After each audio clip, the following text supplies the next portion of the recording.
So today's event was about beginning the conversation about antibiotic resistance on campus. So what we did was that we invited a number of stakeholders together from many different disciplines and occupations within the community of the campus, and asked them to talk about the issue of antibiotic resistance.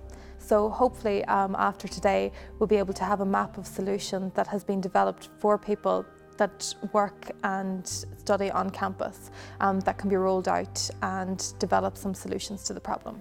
Collective intelligence is an idea structuring and value structuring methodology. It was designed to deal with complex issues such as the issue faced with antibiotic resistance. Collective intelligence brings participants through 4 steps: idea generation, idea categorization, structuring and generation of options. This is the structural map that was created by the stakeholders in the first consultation. This map is read from left to right. The barriers to the left of the map significantly aggravate all of the barriers to the right of the map.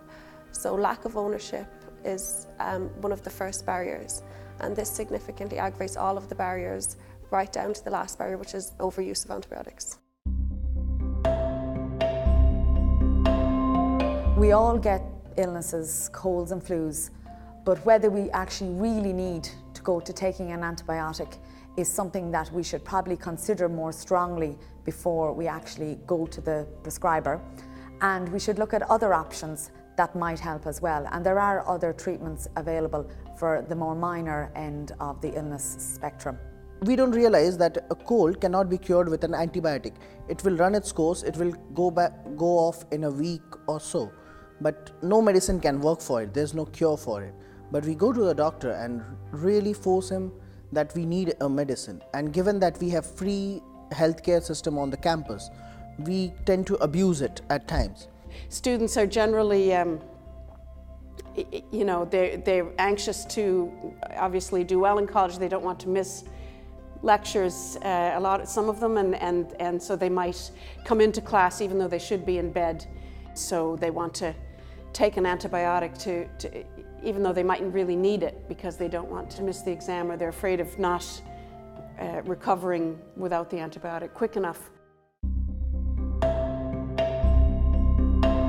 Today's forum, for a start, was the start of the solutions, because it was a great think tank of people from multi-disciplines to come together to discuss the issue. So the first solution is to actually address that we have an issue, and for people to come together to try to discuss it and to be aware of it, and not just people in the immediate healthcare, but people from a wide variety of departments in the university. The biggest barrier is lack of awareness of what everybody's role is in the problem, and a good comprehensive strategy will